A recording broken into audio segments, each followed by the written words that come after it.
ราวหนึ่งพระพุทธเจ้าเสด็จจาริกไปในโกศลชนบทไปถึงนิคมหนึ่งชื่อว่าเกสปุตตนิคมแต่ก่อนที่พระพุทธเจ้าจะเสด็จไปนั้นพระเกียรติคุณของพระองค์ได้แผ่ไปก่อนคนทั้งหลายได้ยินชื่อเสียงและคุณธรรมความดีของพระพุทธเจ้าว่าพระสมณโคดมออกบวชจากสักยะสกุลเป็นพระอรหันตสัมมาสัมพุทธเจ้าเป็นผู้ตรัสรู้ดีตรัสรู้ชอบด้วยพระองค์เองทรงสมบูรณ์ด้วยวิชาและจรณะ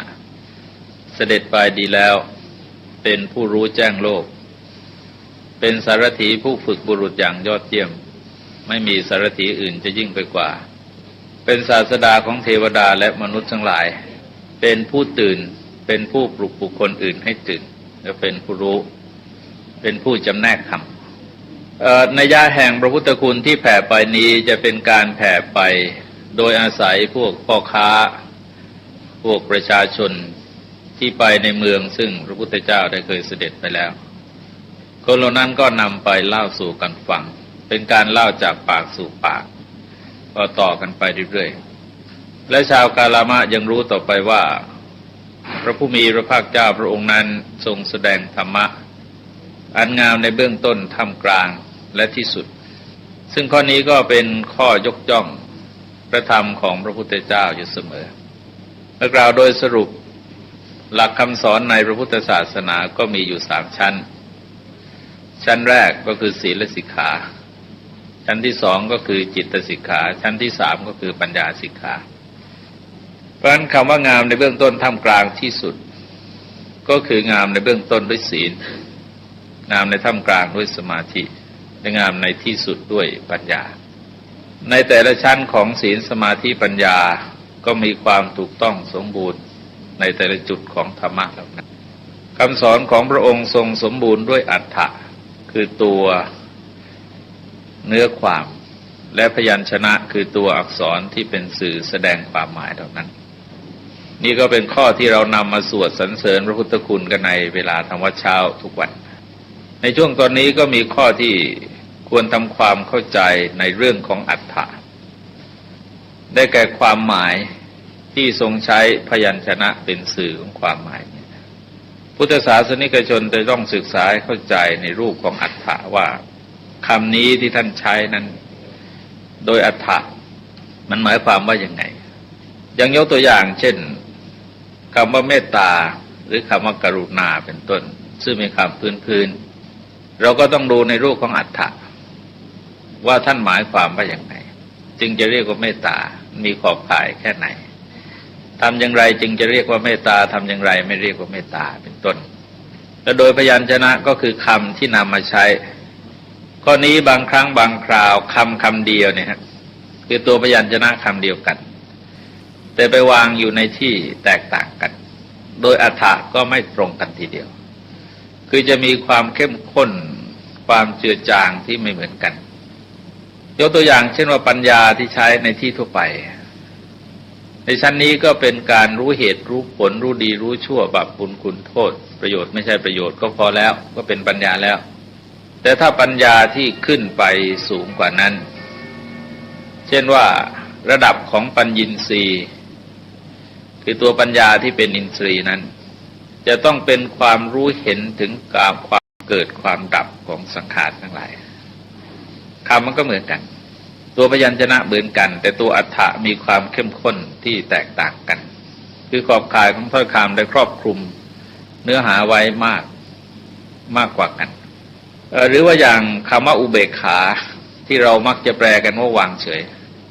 จะอยู่ในที่ต่างๆในพระพุทธศาสนาถึง10 แห่งด้วยกัน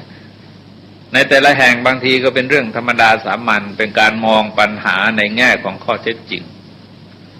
เช่นยามที่คนประสบความพิบัติเพราะการกระทำของเขาเองเป็นความผิดพลาดของเขาเองเราก็ควรจะทำใจให้สงบโดยหลักของกรรมคือถือว่าคนเราก็มีกรรมเป็นของตนจะต้องเป็นผู้รับผลของกรรมเป็นต้นอย่างที่เราสวดกัน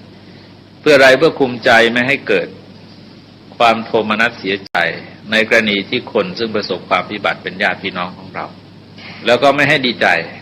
ในกรณีที่คนซึ่งประสบความพิบัติเป็นศัตรูของเราเพราะทั้งสองอย่างนั้นเป็นทางเกิดของกิเลสทั้งหมดเวลาเสียใจมันก็เกิดโทมนัสเวลาดีใจมันก็เกิดเป็นอภิชฌาสรุปว่าทั้งสองฝ่ายเป็นการเพิ่มเชื้อกิเลสให้แก่ตัวเองทั้งหมดท่านก็สอนให้วางจิตเป็นอุเบกขาแต่บางครั้งเช่นโพชฌังคุเบกขาเป็นอุเบกขาที่อยู่ในโพชฌงค์เป็นตัวปัญญาได้อุเบกขาระดับฌานเป็นการสงบอยู่ในอารมณ์ไม่เหมือนกันทีเดียวแต่ก็ไม่ได้ทิ้งกันเลยนะฮะไม่ถึงกับทิ้งเลยโดยพยัญชนะใช้คำเดียวกันแต่บางครั้งเป็นคำที่แปลกนะฮะยังยกตัวอย่างว่าอากตัญญูบางแห่งเป็นชื่อที่แปลกซึ่งโดยความหมายทั่วไปเราก็ใช้หมายถึงคนที่ไม่รู้คุณความดีที่คนอื่นมีแก่ตนแต่ถ้าไปวางไว้ในที่บางแห่งหมายถึงอารมณ์ของพระอรหันต์ไปเลยคือหมายถึงคนที่ไม่หวั่นไหวไปตามอำนาจของอารมณ์ที่เกิดขึ้นเพราะฉะนั้นเรื่องทางศาสนาท่านจึงมีที่เราเรียกว่านิยามความหมายไว้คำตรงนี้ไปวางตรงนี้ท่านนิยามไว้อย่างไรข้อนี้ได้โปรดเข้าใจว่าในสมัยพุทธกาลเนี่ยภาษามันก็มีแต่ไม่ได้มีมากแต่องค์ธรรมเกิดมีมากขึ้นภาษามีจำกัดถ้าจะไปสร้างภาษาขึ้นมาใหม่มันก็พูดกับคนเขาไม่รู้เรื่องเลยก็ต้องเอาภาษาที่มีอยู่แล้วเนี่ยข้ามมาบัญญัติโดยนิยามใช่ไหมบางครั้ง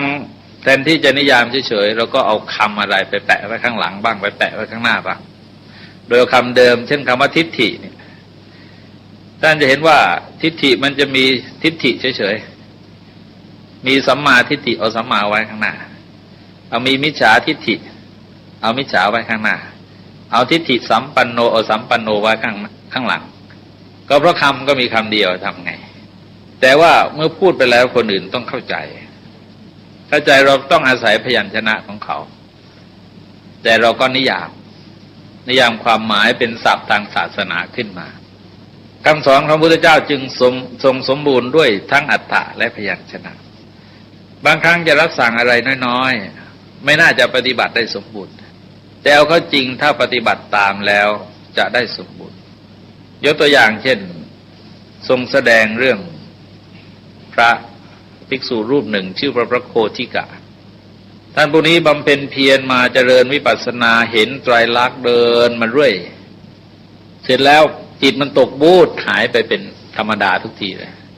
ระดับจิตมันขึ้นสูงแล้วก็ตกบูดระดับจิตขึ้นสูงตกบูดลงตลอดไม่ทราบตะกี่ปีมานะขึ้นไม่ถึงสักทีนึงก็คล้ายๆกับว่าเวลาเรานั่งทำกรรมฐานเนี่ยใจน้อมเข้าไปจะสงบเป็นสงบปัจจุบันจะสงบพอเริ่มตั้งหน่อยเดียวกระตุกกลับปั๊บหายไปเลยออกไปนอกอารมณ์กรรมฐานนอกพุทโธหายไปนี่คือลักษณะของจิตถ้าให้ท่านบอกว่าไอ้จิตที่ไม่เที่ยงแท้อย่างเงี้ยโอกาสที่จะตกนรกมันง่ายเลยตามยังไงท่านก็ไปเริ่มนั่งกรรมฐานเจริญวิปัสสนาแล้วเอามีดโกนไปถือไว้ก็คิดว่าพอบรรลุอรหัตปั๊บจะเฉือนคอตัวเองซะเลยเพื่อให้ไม่ต้องตกนรกก็นี่คือความคิดตรงนี้อย่าลืมว่าตอนนั้นท่านเป็นปุถุชนแล้วก็ท่านคิดแบบปุถุชนพอเสร็จแล้วเจริญกรรมฐานบรรลุไปจนถึงวิปัสสนาจริงเสร็จแล้วบรรลุอรหัตนิพพานพอดีไม่ได้เฉือนมีดไม่ได้เฉือนคอหรอกอายุท่านสิ้นพอดีตอนนิพพานมารก็เที่ยวแสวงหาปฏิสนธิวิญญาณของท่านไม่เจอเพราะเห็นว่าเมื่อก่อนความคิดของท่านก็คิดแบบอยู่ในอำนาจของมารคือจะฆ่าตัวตายเนี่ยก็คิดแบบมารกระซิบเลยแต่พอท่านบรรลุไปแล้วปรากฏว่าหาปฏิสนธิวิญญาณไม่เจอคือไม่รู้ไปเกิดที่ไหนก็ปลอมตัวเข้ามาเป็นพราหมณ์นะฮะมาถามพระพุทธเจ้าว่าท่านโคทิกะไปไหนไปเกิดที่ไหน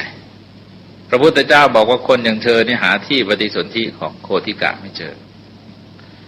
มารก็เสียใจบำผวนเป็นกลุ่มเมฆลอยไปแล้วพระเจ้าก็รับสั่งแก่ภิกษุ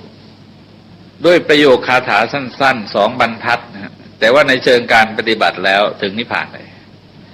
ทรงใช้คำว่าเตสังสัมปันนสีลานังอัปปมาดวิหารินังสัมมะดัญญาวิมุตตานังมาโรมักยังนวินติเท่านั้นนะฮะ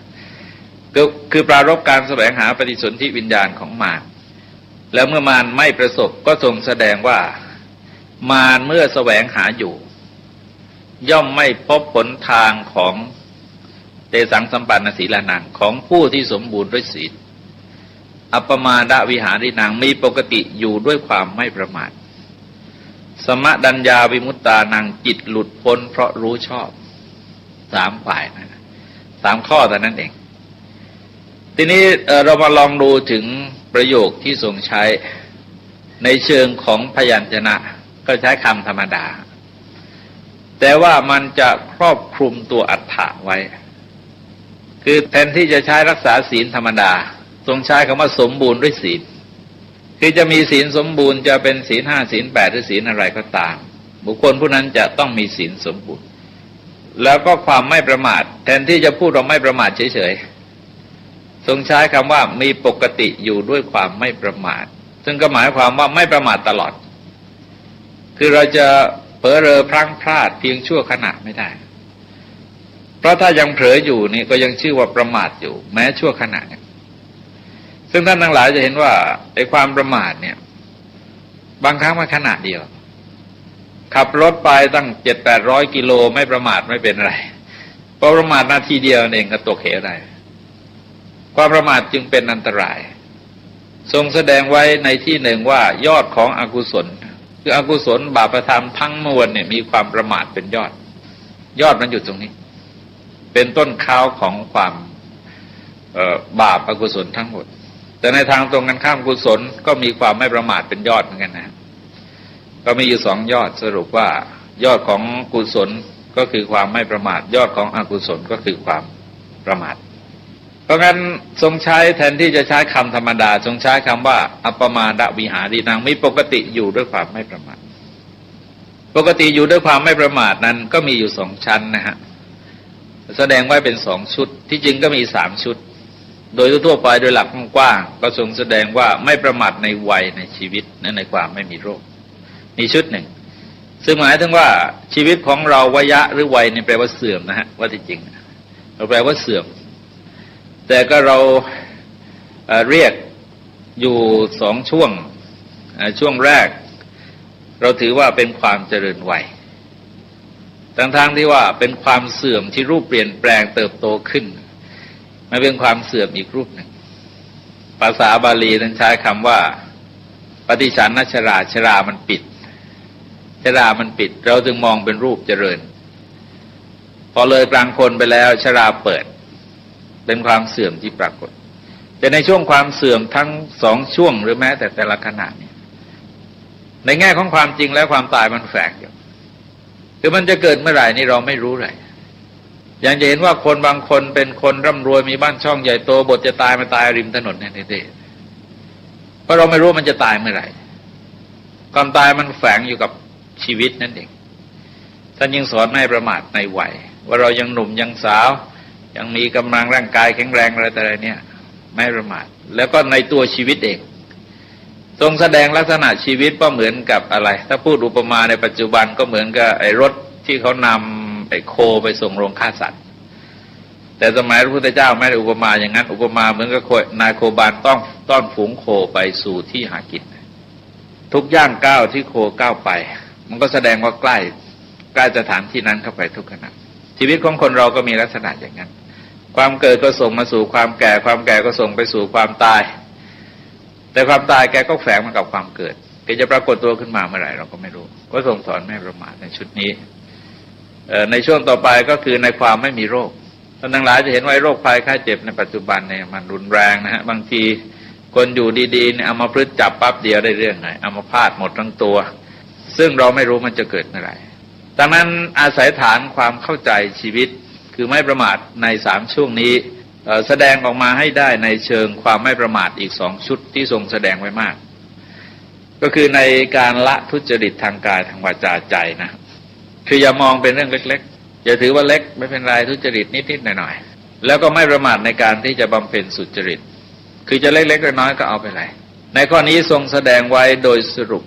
ว่าคนไม่ควรดูหมิ่นว่าบาปมีประมาณน้อยแล้วจะไม่ให้ผลหรือบุญมีประมาณน้อยแล้วจะไม่ให้ผลเพราะว่าฝนเนี่ยมันก็ตกลงทีละหยาดแต่ว่าตกบ่อยๆก็ทำภาชนะที่รองรับให้เต็มได้ ฉันใดจิตใจของบุคคลก็มีลักษณะเช่นเดียวกันคือถ้าสะสมเก็บสะสมความประมาทเอาไว้ในที่สุดมันก็เต็มด้วยบาปถ้าไม่ประมาทมันก็เต็มด้วยบุญได้และที่สำคัญอย่างยิ่งก็คือว่าตัวไม่ประมาทในการละความเห็นผิดทำความเห็นให้ถูกต้องในข้อนี้เวลาทรงแสดงในรูปของสังสารวัฏนะที่พฤติกรรมที่เราเห็นที่ทรงชี้ในจุลกรรมวิภังคสูตรในมัชฌิมานิกายถึงแสดงถึงหลายลักษณะที่สับสนซึ่งเราเห็นในขณะนี้คือว่าการกระทำเขาในขณะนี้มันดูแล้วมันไม่น่าจะเจริญแต่ทำไมคนบางคนมันตายไปเกิดในสุคติได้พระพุทธเจ้าทรงชี้ว่าที่เป็นเช่นนั้นเพราะอะไรเพราะกุศลกรรมในอดีตมันตามมาทันให้ผลนั้นอย่างหนึ่งเพราะเกิดสัมมาทิฏฐิขึ้นในขณะนั้นคือก่อนจะตายมันเกิดสัมมาทิฏฐิอย่างยกตัวอย่างเช่นมัทธกุณฑลีเทพบุตรตลอดชีวิตมันก็มีพ่อเป็นมิจฉาทิฏฐิจะตายแล้วประงับอย่างนี้นะฮะพระเจ้าเสด็จมาโปรดเปล่งรัศมีฉายแสงเข้าไปดูแกหันกลับมายกมือไหว้ก็ไม่ได้ตอนนั้นจะตายแล้วมือยกไม่ขึ้นทำจิตให้เลื่อมใสอย่างเดียวมันเกิดสัมมาทิฏฐิขึ้นในขณะมันก็กลายเป็นตัวแปรทำให้ไปเกิดในสุคติได้อันนี้มันก็ไปยุติด้วยหลักที่ทรงแสดงว่าเมื่อจิตเศร้าหมองก็หวังได้ว่าไปเกิดในทุกข์เมื่อจิตผ่องแผ้วก็หวังได้ว่าไปเกิดในสุคตินี่ก็คือหลักที่สำคัญเพราะฉะนั้นตัวสัมมาทิฏฐิเนี่ยอย่าประมาททีเดียวว่าคือมิจฉาทิฏฐิก็อย่าประมาทต้องรีบละสัมมาทิฏฐิก็อย่าประมาทต้องรีบสร้างจะเป็นหลักคุ้มครองใจได้ทีนี้อีกชุดหนึ่งเป็นเรื่องของอารมณ์ทรงแสดงไว้4 ข้อเหมือนกันนะคือระวังใจอย่าให้กำหนัดในอารมณ์เป็นที่ตั้งแห่งความกำหนัดคือรูปเสียงกลิ่นรสที่ใจเราไปกำหนดว่าสวยงามน่าใคร่น่าปรารถนาน่าพอใจเนี่ยถ้าใจเราไปกำหนัดมันก็เพิ่มกิเลสสายโลภะขึ้นปริมาณมันก็สูงขึ้นแล้วระวังใจอย่าให้ขัดเคืองในอารมณ์เป็นที่ตั้งแห่งความขัดเคืองซึ่งก็อาจจะเริ่มด้วยความไม่ยินดีไม่พอใจหงุดหงิดโกรธจนถึงประทุษร้ายพยาบาทอาฆาตจองเวรหายไปมันก็เพิ่มกิเลสสายโทสะเพราะการปฏิบัติธรรมะจะต้องลดกิเลส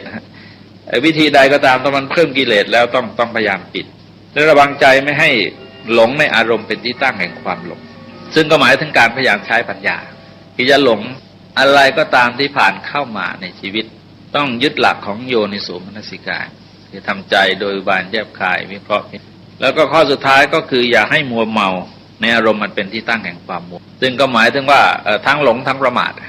ถ้าถึงกับมัวเมาหมกมุ่นอยู่ในเรื่องนั้นๆซึ่งเราจะเห็นว่าชีวิตของคนเราบางครั้งถ้าพอหลงก็ยังชั่วหน่อยเราก็ตกกลับได้ถ้ามัวเมาแล้ว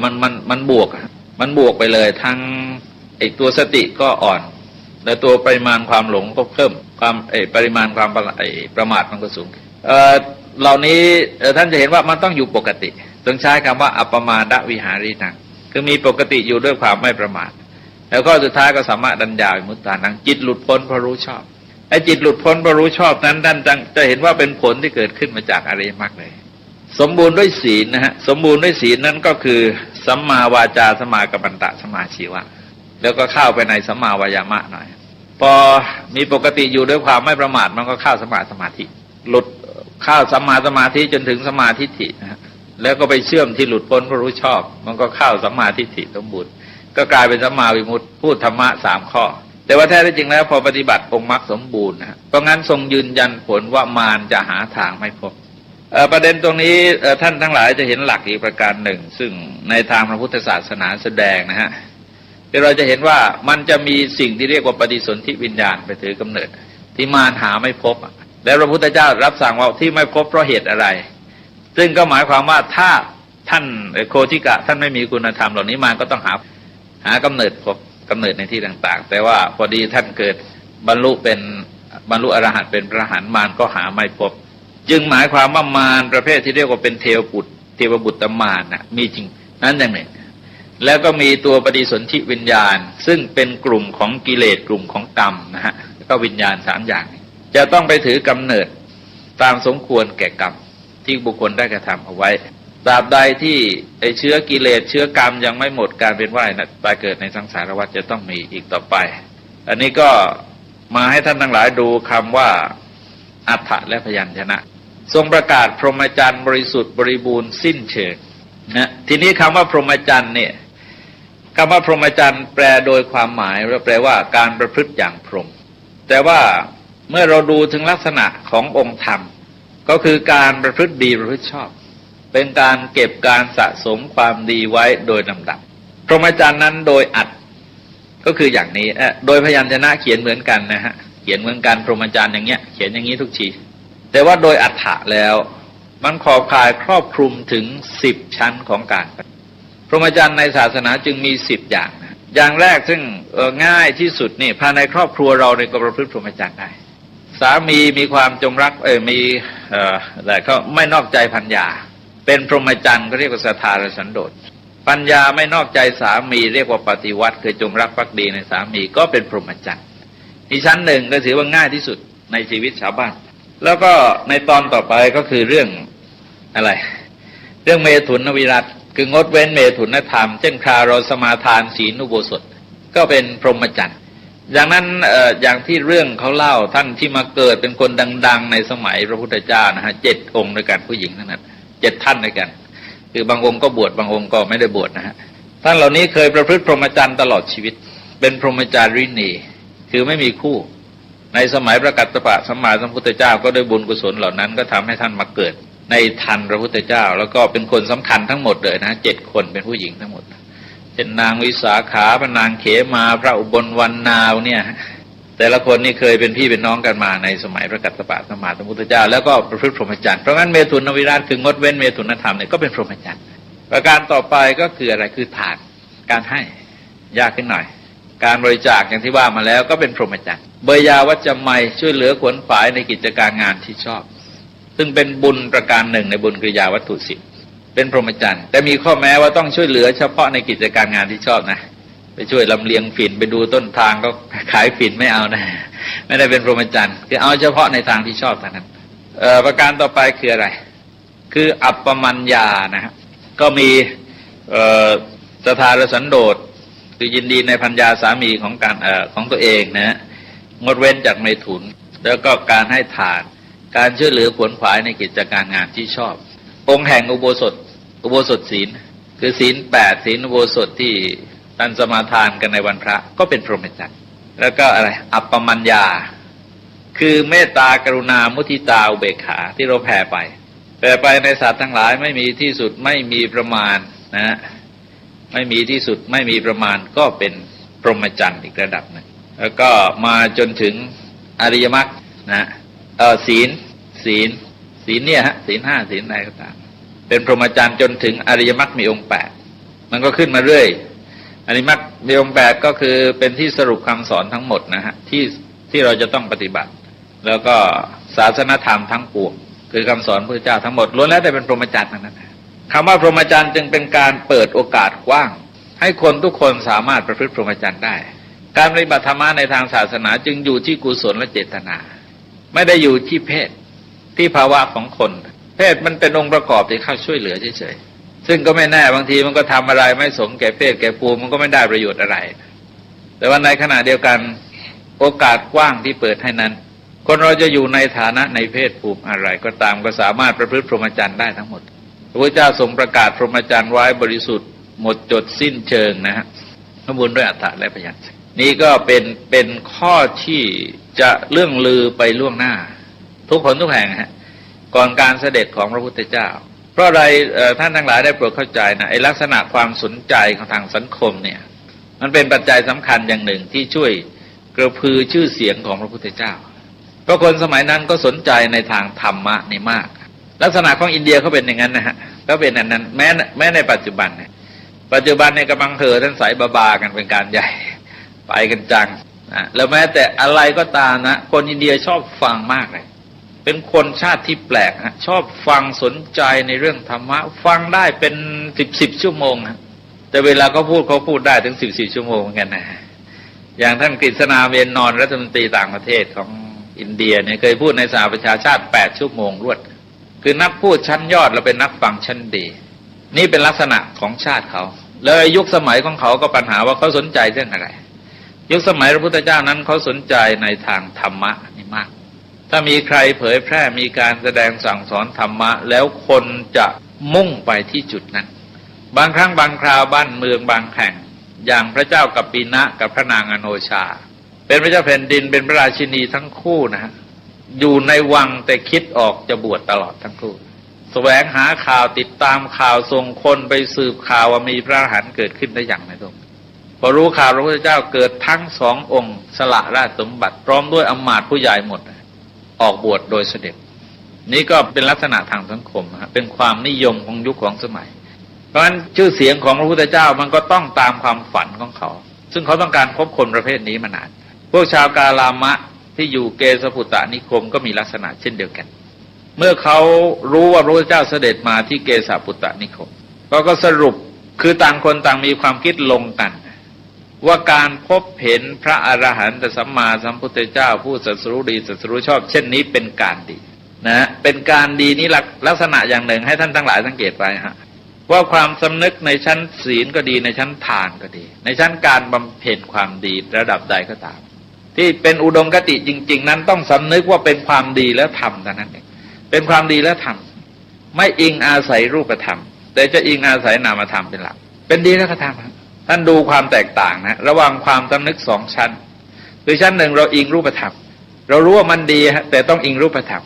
เราจะให้ทานสักทีหนึ่งจะมีการบริจาคอะไรต้องนัดโทรทัศน์นัดหนังสือพิมพ์นัดนักข่าวมาเต็มเลยไม่งั้นยังไม่บริจาคมันอิงรูปธรรมถ้าไม่มีโทรทัศน์มาฉันไม่ให้ยังไม่บริจาคต้องรอก่อนแต่ถ้าเราอิงนามธรรมก็ถือว่ามันเป็นความดีแล้วทำไม่จำเป็นนะเพราะความดีมันดีเสร็จไปแล้วมันเสร็จไปเรียบร้อยแล้วมันไม่ได้เพิ่มขึ้นเพราะมีคนรู้เห็นเป็นพยานนะไม่ได้เพิ่มขึ้นเพราะมีคนเป็นพยานตัวความดีนั้นดีไปเสร็จจะอิงรูปจะอิงนามธรรมเพราะอิงนามธรรมเนี่ยจะพร้อมทำความดีได้ทั้งต่อหน้าคนรับหลังคนทำได้ตลอดมันดีไปเรียบร้อยแล้วนั่งกรรมฐานจะให้ทานจะรักษาศีลจะบำเพ็ญสาธารณประโยชน์อะไรมันความดีก็เรียกว่าเพราะเห็นว่ามันดีมันดีแล้วก็ทำใครยกย่องสรรเสริญใครจะนินทาตำหนิถ้าดีเราก็ทำก็เราอย่างเงี้ยและจะไม่หวั่นไหวไปตามแรงยกย่องหรือตามแรงนินทาเพราะถ้าเราเต้นไปตามจังหวะนินทาของคนหรือยกย่องของคนเรารู้ว่ามันดีแต่ต้องอิงรูปธรรมเราจะให้ทานสักทีหนึ่งจะมีการบริจาคอะไรต้องนัดโทรทัศน์นัดหนังสือพิมพ์นัดนักข่าวมาเต็มเลยก่อนไม่งั้นยังไม่บริจาคมันอิงรูปธรรมถ้าไม่มีโทรทัศน์มาฉันไม่ให้ยังไม่บริจาคต้องรอก่อนแต่ถ้าเราอิงนามธรรมก็ถือว่ามันเป็นความดีแล้วทำไม่จำเป็นนะเพราะความดีมันดีเสร็จไปแล้วมันเสร็จไปเรียบร้อยแล้วมันไม่ได้เพิ่มขึ้นเพราะมีคนรู้เห็นเป็นพยานนะไม่ได้เพิ่มขึ้นเพราะมีคนเป็นพยานตัวความดีนั้นดีไปเสร็จจะอิงรูปจะอิงนามธรรมเพราะอิงนามธรรมเนี่ยจะพร้อมทำความดีได้ทั้งต่อหน้าคนรับหลังคนทำได้ตลอดมันดีไปเรียบร้อยแล้วนั่งกรรมฐานจะให้ทานจะรักษาศีลจะบำเพ็ญสาธารณประโยชน์อะไรมันความดีก็เรียกว่าเพราะเห็นว่ามันดีมันดีแล้วก็ทำใครยกย่องสรรเสริญใครจะนินทาตำหนิถ้าดีเราก็ทำก็เราอย่างเงี้ยและจะไม่หวั่นไหวไปตามแรงยกย่องหรือตามแรงนินทาของคนเพราะถ้าเราเต้นไปตามจังหวะนินทาของคนหรือยกย่องของคนจบเหมือนกันคนมันเอาข้อยุติไม่ได้มันชอบมันก็ยกย่องไม่ชอบมันก็นินทาพระพุทธเจ้าได้รับสั่งแก่ท่านอตุละอุบาสกคนระดับอุบาสกนะฮะอยากจะฟังเทศชวนเพื่อนชวนฝูงมาฟังเทศครั้งแรกก็ไปหาพระเรวัตตะเป็นพระอรหันต์นะท่านเพิ่งออกจากนิโรธสมาบัติพระอรหันต์ที่ออกจากนิโรธสมาบัติยังติดในความสงบท่านไม่ค่อยชอบพูดเลยองค์เนี้ยเวลาท่านเทศอยู่2ประโยคนั่นเองเทศอยู่2ประโยคจงมีความสุขแล้วก็มีอายุยืนมีความสุขก็มีอายุยืนใครไปก็ท่านเนี่ยนะมันก็หลวงพ่ออะไรที่ขอนแก่นนะอะไรก็ดีหน่อพูดอย่างนิดเดียวนั้นเองแต่ทำยากนะดีหนอนี่เอาจริงมันทำยากทำยังไงจึงจะดีหนอได้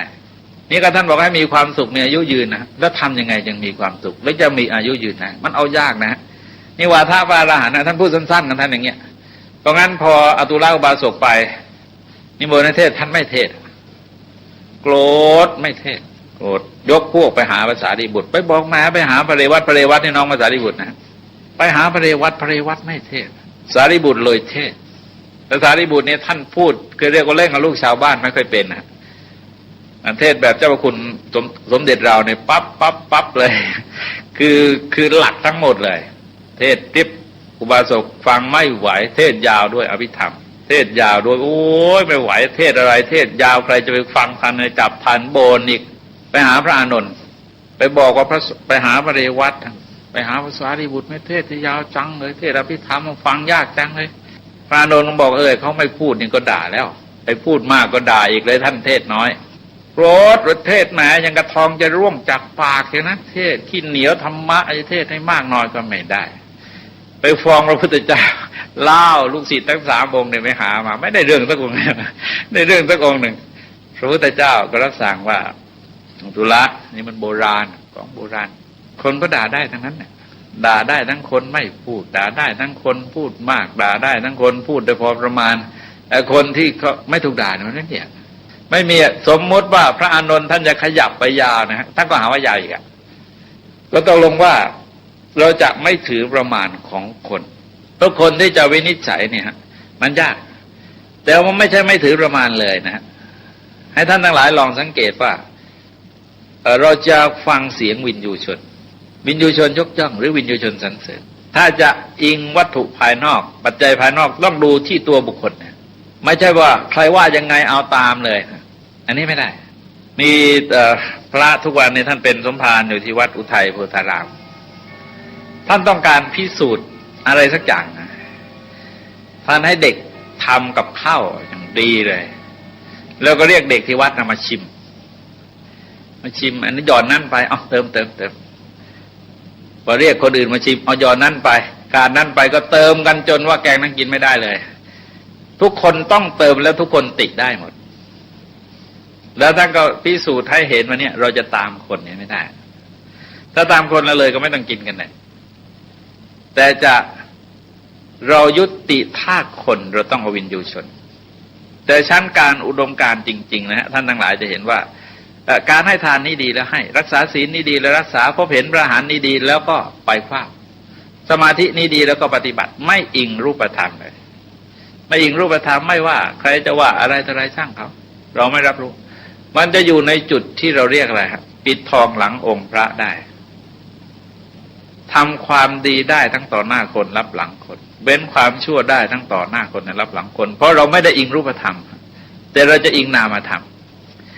นี่คือแนวความคิดที่เราถือว่าเป็นอุดมการณ์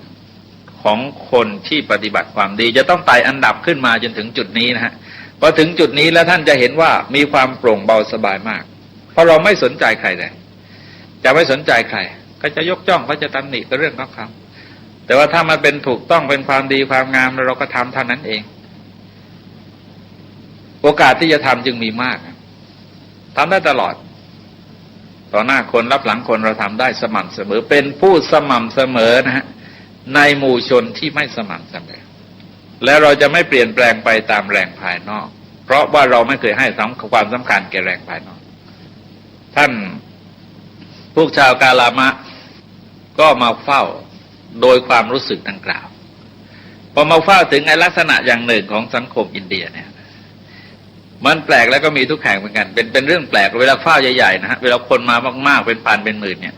จะมีลักษณะสับสนแล้วก็รู้สึกจะวุ่นวายด้วยเราดูภาพแล้วมันน่าจะสับสนวุ่นวายคือพอมาถึงบางคนเนี่ยเรียบร้อยคือปักใจเชื่อลงไปแล้วยอมรับพระคุณทั้งหมดเนี่ยคนนี้จะอ่อนน้อมเพราะว่ารู้พระคุณมาก่อนก็บางคนมาถึงก็ถวายบังคมบางคนก็เพียงแต่พนมมือไหว้บางคนเบ่งหน่อยประกาศชื่อและโคดของตนนะคนสมัยนั้นก็ถือชื่อถือโคดนะฮะโคดไม่ว่าพราหมณ์หรือกษัตริย์ก็ตามมันจะมีโคดเป็นเครื่องหมายว่าโคดสูงหรือไม่สูงเช่นพวกพราหมณ์เนี่ยมีโคดเยอะโคดที่สูงที่สุดของพราหมณ์ก็คือธนัญชานีโคดเดี๋ยวก็บอกว่าเกิดมาจากกระหม่อมของพระพรหมพวกกษัตริย์นี่ก็คือโคตมโคตเป็นวงที่สูงสุดในบรรดากษัตริย์ทั้งหลายประกาศชื่อโคตรเนี่ยก็แสดงว่าเบ่งหน่อยนะฮะเบ่งหน่อยเพื่อแสดงว่าฉันก็ไม่เบานะบางคนก็ยืนเฉยก็แสดงอาการไปตามปกติคือตามคืนความรู้สึกยอมรับว่ายอมรับพระพุทธเจ้ามากน้อยแค่ไหนตอนนั้นยังไม่รู้ว่าอะไรจริงอะไรเท็จนะฮะก็แสดงอาการไปอย่างนั้นในกรณีนี้มันเป็นปัญหาพระพุทธเจ้าจึงไม่ต้องไปทำอะไรอย่างนี้ในคราวเสด็จโปรดพระเจ้าพิมพิสารที่ท่านเคยพบในพุทธประวัตินะฮะท่านจะเห็นว่าอาการมันก็เหมือนกันนะแบบเนี้ยมาอย่างเงี้ยคนมากๆก็แสดงอาการการรู้สึกจะวุ่นวายพอสมควรแต่ในที่สุดต้องสงบลง พอคนหนึ่งเริ่มถามปัญหาว่ามีสมณพราหมณ์เป็นอันมากมาในที่เนี้ยมาถึงก็เชิดชูแสดงวาทะของตนอย่างนั้นดีหมดเลยตนแล้วเสร็จแล้วก็ไปเหยียบวาทะคนอื่นคนอื่นแสดงว่ายังไงไม่ดีหมดเลยพวกชุดหลังมาอีกเชิดชูวาทะของตัวแล้วก็เหยียบวาทะคนอื่นอีกตกลงว่ามันสับสนหมดชาวกาลามะเองสับสนหมดเลยแกบอกว่าแกไม่รู้จะเชื่อใครมันพูดน่าเชื่อทั้งนั้นเลยไอ้คนก่อนวันก่อนนี่มาเนี่ยก็พูดน่าเชื่อแต่พอมาถึงอีกคนหนึ่งมาล้มล้างวาทะนั้นหมดแล้วก็เชิดชูวาทะของตัวเองก็น่าเชื่ออีกพออีกคนมาถึงก็มันล้มของคนก่อนแล้วก็เชิดชูวาทะของคนเองก็น่าเชื่ออีกตกลงมันสับสนหมดเลยไม่รู้จะเชื่อใครดีทีนี้ท่านทั้งหลายจะต้องมองให้เห็นเป็นภาพนะฮะคือการศึกษาพระไตรปิฎกนี่เราต้องมองเห็นเป็นภาพเราจะเห็นว่าไอ้ลักษณะทางสังคมของอารยันเนื่องจากเป็นยุคที่เขาสนใจในธรรมจนเผ่านี้จึงมีเขาเรียกว่าสันทาคารเป็นลักษณะศาลานะลักษณะศาลาเป็นที่พักเป็นที่ประชุมศาลาประจำหมู่บ้านคล้ายๆกับศาลาประชาคมในปัจจุบันเนี่ยคนจะมาประชุมกันในที่นั้นเพราะงั้นนักบวชไปก็จะไปที่นั้นพอคนมารู้ว่านักบวชไปก็จะไปประชุมอยู่ที่นั้น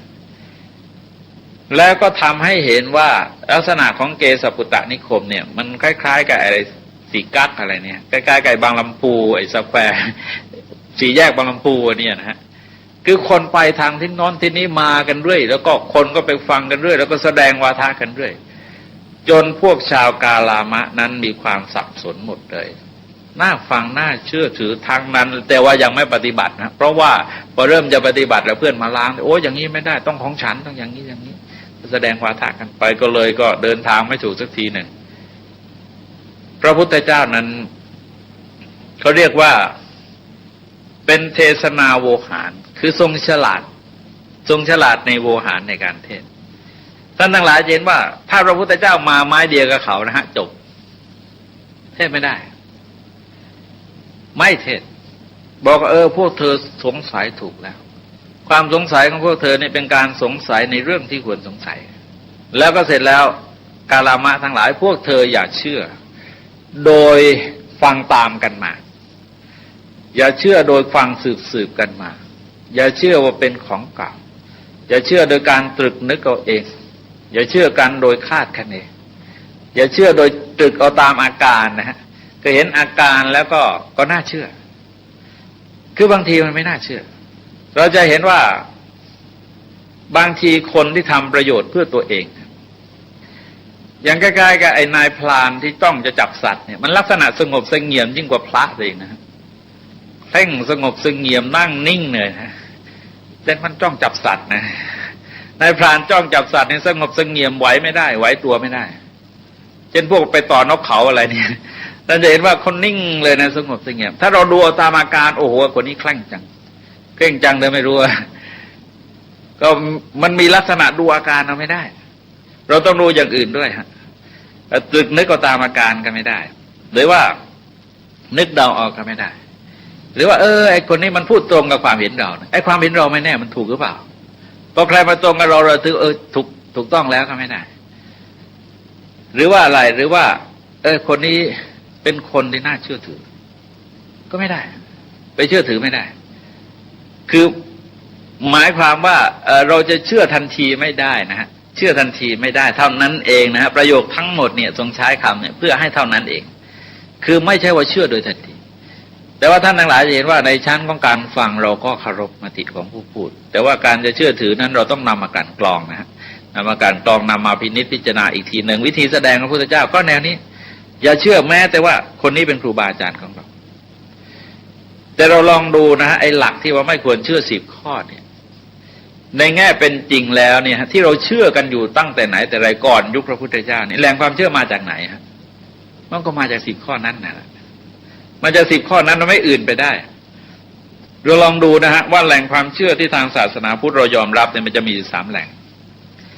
หนึ่งคือประสบการณ์ตรงหมายความเราเห็นด้วยตาได้ยินด้วยหูสูดดมด้วยจมูกลิ้มด้วยลิ้นถูกต้องด้วยกายแล้วก็ตรึกนึกด้วยใจเราเชื่อถูกต้องยุติไหมไม่ถูกต้องนะว่าที่จริง มีบ่อยไปที่เราเดินมากลางคืนบางทีไปเหยียบเอาเชือกนึกว่างูก็ขนาดสัมผัสด้วยตัวเองยังผิดเลย ยังผิดเลยฮะมองคนไกลๆไปทักก็ผิดก็แสดงว่าตาเราก็จริงก็ใช้ไม่ได้แม้แต่ประสาทสัมผัสเองนั้นเรายอมรับแหล่งความเชื่อแต่ไม่ใช่ปรงใจลงไปเลยเพราะอะไรเพราะเราดูตามอาการเนี่ยไม่ได้หรือว่าตัดสินด้วยประสาทสัมผัสไปได้จะต้องผ่านข้าวโยนิโสมนสิการหมดเลยจะต้องนำมาวิเคราะห์หมดเลยนี่คือประสาทสัมผัสนะฮะเขาเรียกประจักษ์ประมาณคือโดยการประจักษ์เป็นแหล่งความเชื่ออีกแหล่งหนึ่งแต่ไม่ใช่รับทั้งรุ่นนะฮะไม่ใช่รับทั้งรุ่นจะต้องนำมาย่อยแหล่งหนึ่งก็คือแหล่งเขาเรียกว่าอนุมานเอาก็เช่นสมมติว่าคนนี้หน้าตายิ้มแย้มแจ่มใสเราก็ว่าเขาใจดีครับพออนุมานเราได้แต่ไม่แน่นะบางทีไอ้คนหลอกขายพระขายอะไรตัวอะไรโอ้มันดีจังกันนะหน้าตาดีจังกันเนี่ยแต่เสร็จแล้วมันก็หลอกเขาแย่ไปนี่เมื่อวันก่อนนี่อะไรเป็นหลอกเขาตั้งเท่าไหร่เมื่อเช้านี่เมื่อคืนวานนี่เองที่เขาลงข่าวไอ้วิทยุมาออกว่าไปหลอกต้มขายพระตั้งเท่าไหร่400,000 กว่าโอ้พระเก่าโบราณอะไรอย่างนั้นนะเมื่อพูดหวานพูดเพราะหน้าตาเป็นมิตรดีอนุมานเอาอนุมานก็เป็นแหล่งความเชื่ออย่างหนึ่งแต่ไม่ได้หมายความว่าเรายอมรับทั้งหมดเหมือนกันอนุมานเอาเช่นอะไรฮะ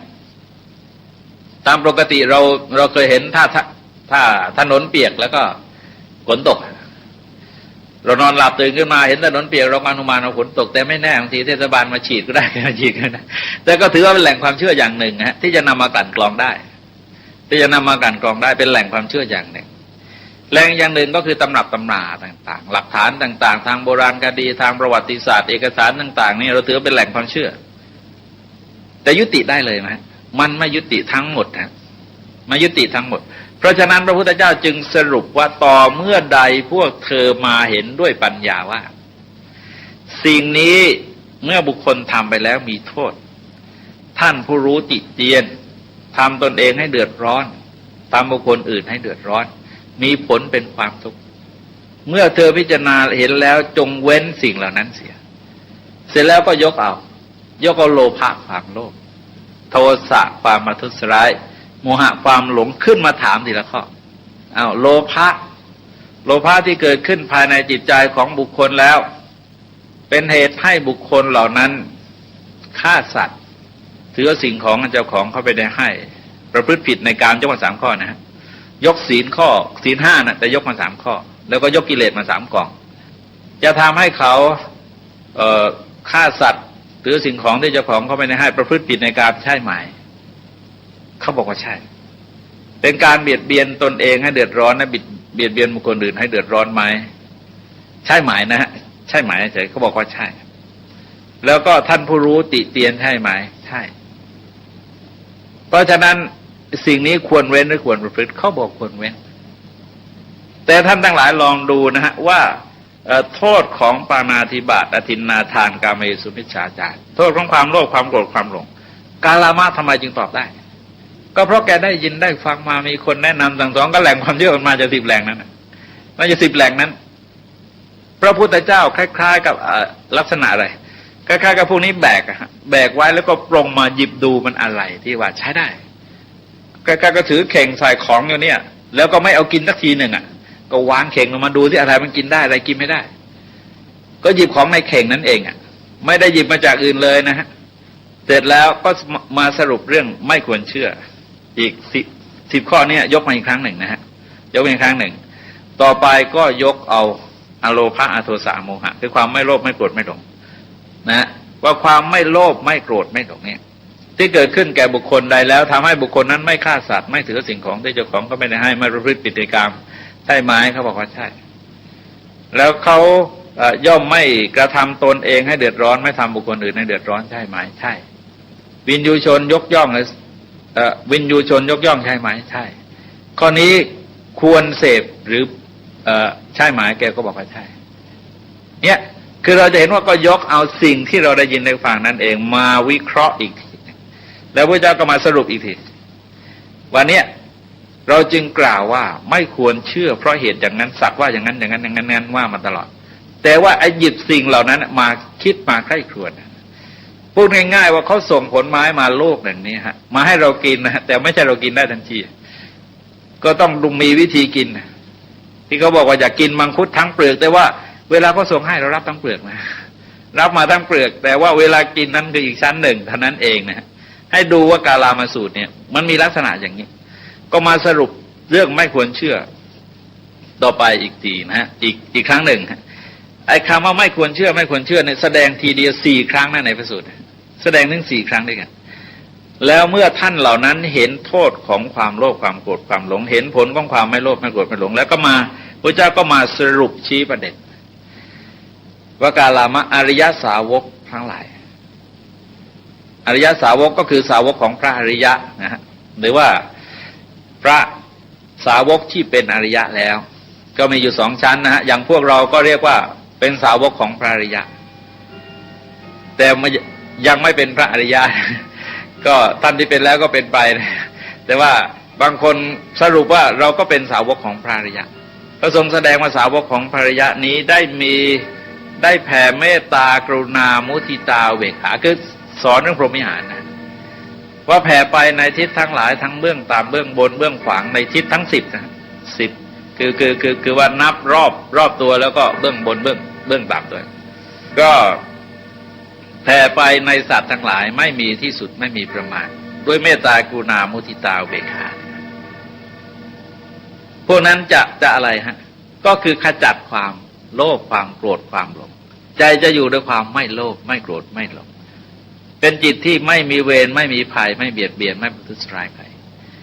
ด้วยการปฏิบัติในย่านนี้แล้วสรุปในตอนสุดท้ายนะสรุปในตอนสุดท้ายว่าเมื่อปฏิบัติธรรมะ3 ข้อนี้ไม่ใช่4 ข้อนี้คือเมตตากรุณามุทิตาเบกขาแล้วถ้าหากว่านะถ้าหากว่าผลบุญผลบาปผลบุญผลบาปนี้ไม่มีคือหมายความว่าถ้าหากว่านรกสวรรค์ไม่มีนะพูดง่ายๆอย่างนั้นจะได้ความอุ่นใจทรงใช้คำว่าความอุ่นใจในเราจะได้4 อย่างแต่โดยสรุป2 อย่างนะฮะโดยสรุป2 อย่างหมายความว่าปรารภเรื่องกรรมเนี่ยชุดหนึ่งปรารภเรื่องสวรรค์นรกในชุดหนึ่งให้เรามีจุดยืนอยู่ที่การทำดีแล้วไอ้ตัวทำดีในที่นี้ทรงยกเมตตากรุณามุทิตาเวขาขึ้นมาเพราะถ้าเรากระทำความดีแล้วสมมติว่านรกสวรรค์ไม่มีนะสมมติว่านรกสวรรค์ไม่มีชาติหน้าไม่มีเราตรวจดูแล้วเราไม่มีเวรมีภัยกับใครในปัจจุบันเพราะเราไม่ได้คิดร้ายใครเลยเราก็อยู่สบายในโลกนี้สมมติว่านรกสวรรค์มีเราตายไปเกิดสวรรค์ตายไปเกิดสวรรค์ฮะเพราะงั้นเราจะเห็นว่าในแง่ที่เรามีจุดยืนอยู่ที่กุศลกรรมโดยไม่จำเป็นจะต้องไปตั้งประเด็นนรกสวรรค์มีไหมพรหมโลกมีไหมยุ่งหรือเปล่าเสียเวลาเอาเฉพาะปัจจุบันนี่ฮะตัวปัจจุบันจะเป็นตัวกำหนดมันเองถ้าเรามีจุดยืนอยู่ที่การกระทำดีสมมตินรกสวรรค์ไม่มีเราก็ไม่ตกนรกเราสบายในปัจจุบันถ้านรกสวรรค์มีเราในปัจจุบันเราก็ไม่เดือดร้อนนะฮะแล้วก็ตายแล้วเกิดสวรรค์ได้2 ต่อนะนั้นการกระทำความดีอย่างน้อยที่สุดเนี่ยมีผลในทิฏฐธรรมคือปัจจุบันเราเห็นกันอยู่สมมติใหม่ว่าท่านนรกสวรรค์มีแต่ว่าคนทำความชั่วนะฮะคนทำความชั่วเกิดไม่ตกอยู่ภายใต้อำนาจของความโลภความโกรธความหลงแล้วก็ทำความชั่วถ้าผลบุญผลบาปมีนะถ้าผลบุญผลบาปมีก็ตกนรกแล้วก็เดือดร้อนในปัจจุบันเดือดร้อน2 ต่อนะฮะในชาติปัจจุบันเราเห็นได้แล้วก็ถ้านรกสวรรค์มีตายไปตกนรกอีกเสีย2 ต่อถ้าหากว่านรกสวรรค์ไม่มีผลบุญผลบาปไม่มีนะผลบุญผลบาปก็ไม่มีนรกสวรรค์ก็ไม่มีเราก็เดือดร้อนในปัจจุบันเราก็เห็นกันอยู่ในคนฆ่าสัตว์รักทรัพย์ประพฤติผิดในกามก็เดือดร้อนในปัจจุบันก็สอนให้คิดเอาแต่อย่าลืมนะฮะว่าเราจะต้องมองกันให้ตลอดสายว่าไม่ใช่ไม่ให้เชื่อแต่ให้นำสิ่งที่ได้ยินได้ฟังมาย่อยนำมาพินิจพิจารณาเท่านั้นเองนี่คือหลักของกาลามาสูตรพอทรงแสดงเสร็จชาวกาลามะบอกโอ้ไพเราะยิ่งพระพุทธเจ้าค่ะเพราะไม่เคยเจอเทศแบบนี้คือเทศแต่ให้เชื่ออันนี้ไม่ให้เชื่อแต่ให้คิดนะท่านลองดูปัญญา2 ชั้นนะฮะพวกคนอื่นก็สอนระดับสุตตะแต่ให้เชื่อโดยสุตตะโดยการฟังพระพุทธเจ้าให้เชื่อโดยการคิดเป็นการพัฒนาปัญญาขึ้นอีกชั้นหนึ่ง ให้นำมาคิดเสียก่อนคำสอนของพระองค์เองก็ต้องคิดก่อนพวกนี้บอกไพเราะยิ่งนักการแสดงธรรมะของพระองค์นั้นเหมือนกับหงายของที่คว่ำเปิดของที่ปิดบอกทางแก่คนหลงทางส่องประทีปในที่มืดเพื่อให้คนมีตาได้เห็นแสงสว่างนะนี่เป็นคำชมพระธรรมเทศนาของพระพุทธเจ้าทุกแห่งนะฮะท้ายพระสูตรถ้ามีการชมแล้วจะชมอย่างนี้เป็นชมด้วยอุปมาเพราะมากนะฮะเหมือนหงายของที่คว่ำของคว่ำเนี่ยเราไม่รู้อะไรพอหงายปั๊บเรารู้เลยเปิดของที่ปิดของปิดเราก็ไม่รู้พอเปิดขึ้นเราก็รู้แล้วก็บอกทางแก่คนหลงทางคนหลงทางก็ไม่รู้ว่าไปทางไหนเราบอกให้เขาก็รู้ทางส่องประทีปเข้าไปในที่มืดเพื่อให้คนมีดวงตาได้เห็นนะฮะซึ่งแสดงว่าในพระพุทธศาสนานี้คนเราจะต้องมีดวงตาถ้ามืดบอดแล้วก็ไม่เทศโปรดเหมือนกันแหละไม่เทศโปรดเหมือนกันเพราะว่าพระเจ้าสอนเฉพาะพุทธเวไนยเท่านั้นเองคือคนที่จะพอพูดกันรู้เรื่องเท่านั้นนี่ก็คือคำชมพระธรรมเทศนาของพระพุทธเจ้าซึ่งท่านทั้งหลายจะเห็นว่าหลักกาลามาสูตรนั้นถ้าเราจะอ้างรักจะอ้างนะฮะต้องอ้างให้ตลอดและต้องอ่านให้ตลอดด้วยไม่ใช่เอาไปอ้างเอาเฉพาะข้างหน้าก็เหมือนกับไอ้เด็กหนุ่มคนหนึ่งที่พ่อมันประพฤติผิดศีลใน3 ข้อแรกนี่มากนะพ่อเขาบอกให้ไปฟังเทศฟังพระเจ้าเทศน์บ้างไอ้หนุ่มนี้ไปก็พอดีได้จังหวะพอดีพระกำลังเทศน์เรื่องศีล 5การฆ่าสัตว์ก็ดีลักทรัพย์ก็ดีประพฤติผิดในกามก็ดีแกได้ดี3 ดีวิ่งกลับบ้านพอพ่อที่ผมทำในพระว่าดีทั้งนั้นนะอันนี้เขาเรียกฟังไม่ได้สับแล้วจับไปกระเดียดปัญหาที่นำมาอ้างกันจึงสร้างความสับสนให้เกิดขึ้นในสังคมมากที่สุดคือกาลามสูตรทั้งที่เป็นพระสูตรที่ทรงแสดงขั้นของการใช้ปัญญาแล้วก็เป็นพระสูตรที่มีกฎมีเกณฑ์นะฮะไม่ได้หมายความปฏิเสธเลยคนนี้ก็ครูบาอาจารย์ก็เชื่อไม่ได้แต่ฮะพระไตรปิฎกก็เชื่อไม่ได้ใครแนะนำอะไรเชื่อไม่ได้หมดแล้วจะเชื่ออะไรปัญหาว่ารับมาฟังเขาส่งผลไม้มาเราก็ดูมันจะกินยังไงอาหารนี่กินยังไงฮะแต่ก็กินอาหารนั่นแหละอาหารที่เขาส่งมาให้นะมันกินยังไงกินให้เป็นนี่ก็คือการใช้ปัญญาเข้าวิเคราะห์จนเห็นด้วยใจนะเห็นด้วยใจของตนเองซะก่อนแล้วนำไปปฏิบัติซึ่งเป็นการเสริมสร้างปัญญาระดับจินตามยปัญญาสำหรับคนที่มีประสบการณ์ตรงอย่างนั้นนะฮะประสบการณ์คือเขาได้ยินได้ฟังมาแยะพวกกาลามะแต่ไม่รู้อะไรเป็นอะไรแต่นั้นเองคือสรุปว่าแกยังไม่เอาไปย่อยแต่นั้นแกมีอยู่แล้วพระเจ้าก็สอนให้ย่อยแต่ก่อนเอาปัญญาเข้าไปย่อยเท่านั้นเองนี่ก็เรื่องกาลามสูตรนะวันนี้ก็เลยเวลาไปหน่อยสูตรตอนต่อไปลักษณะของพระสูตรนั้นจะขึ้นต้นโดยคำว่าเอวเมสุตังซึ่งแปลว่าข้าพเจ้าได้สดับมาแล้วอย่างนี้แล้วต่อไปก็จะบอกว่าพระพุทธเจ้าประทับอยู่ที่นั่นที่นั้นมีคนเหล่านั้นมาเฝ้าหรือว่าเรียกภิกษุทั้งหลายมาแล้วทรงแสดงธรรมเป็นต้นคำว่าเอวเมสุตังแปลว่าข้าพเจ้าได้สดับมาแล้วอย่างนี้นั้นหมายถึงว่าพระอานนท์ท่านเป็นคนทรงจำเรื่องพระพุทธวจนะทั้งหมดเอาไว้คือว่ากันตามความจริงพระอานนท์ก็บวชในตอนหลังประมาณสัก 7-8 ปีหลังพระพุทธเจ้าตรัสรู้แต่ว่าเมื่อท่านบวชมาแล้วธรรมะข้อใดที่พระพุทธเจ้าทรงแสดงก่อนแต่นั้นคือก่อนท่านบวชท่านก็ไปเรียนจากพระเหล่าอื่นแล้วต่อมาเมื่อท่านรับเป็นพุทธอุปถากคือสมัยก่อนนั้นภิกษุที่อุปถากพระพุทธเจ้าเนี่ยคือรับใช้นะพระที่รับใช้พระพุทธเจ้าก็เปลี่ยนกันไปบางครั้งบางคราวพระไม่ค่อยใส่ใจก็ปล่อยทิ้งพระพุทธเจ้าเอาไว้ก็มีปัญหาในที่สุดคณะสงฆ์ก็ลงมติให้พระอานนท์รับหน้าที่อุปถากพระพุทธเจ้าตลอดไปพระอานนท์ก่อนที่จะรับหน้าที่ท่านก็ขอพร8 ประการด้วยกันพรข้อสุดท้ายซึ่งเราถือว่ามีประโยชน์มากคือขอว่าพระพุทธเจ้าจะไปเทศที่ไหนก็ตามถ้าหากว่าท่านไม่ได้โดยเสด็จด้วยก็ขอให้พระพุทธเจ้ากลับมาเทศให้ท่านฟังอีกทีนึงเพราะงั้นทำให้พระธรรมเทศนาทั้งหมดเนี่ยท่านจำได้ทั้งหมดซึ่งการจำนั้นท่านอาจจะสงสัยว่าทำไมจึงจำได้แต่ที่จริงพระสูตรจำไม่ยากถ้าหากว่าเราเข้าใจในเนื้อหาสาระคือพยายามจับประเด็นให้ได้แล้วก็จำเฉพาะหัวข้อตอนใดตอนหนึ่งเอาไว้และในที่สุดหัวข้อตอนอื่นมันก็เปลี่ยนกันเพียงไม่มากมายอะไรพระสูตรมีทั้งหมดก็เรียกว่าเป็นหมื่น หมื่นพระสูตรแต่เฉพาะที่เรียกว่าสุตตะเนี่ยส่วนมากจะขึ้นอย่างนี้เพราะคำสอนของพระพุทธเจ้ามีตั้ง8ลักษณะ9ลักษณะด้วยกันเฉพาะลักษณะที่เป็นสุตตะจะขึ้นด้วยคำอย่างนี้หรือว่าพระอานนท์ได้บอกแก่พระสงฆ์ในที่ประชุมสังฆายนาพอบอกแล้วคณะสงฆ์องค์อื่นท่านก็จำเอาไว้เมื่อพระอานนท์แสดงไปเสร็จพระสงฆ์ท่านก็สาธยายขึ้นพร้อมหรือถ้าทุกรูปที่สาธยายลงกันก็ถือว่าพระสูตรนี้ก็จำมาถูกต้องคือต่างคนต่างก็จำกันมาคนละทิศละทางนะฮะแต่ว่าเมื่อมาสอบทานกันต้องลงกันถ้าไม่ลงกันก็ต้องหาข้อยุติที่เราเรียกว่าสังฆายนาคำว่าสังฆายนาคือขับคือสวดพร้อมๆกันนะพูดง่ายว่าสวดพร้อมๆกันอย่างที่เราสวดมนต์นี่แหละแต่ว่า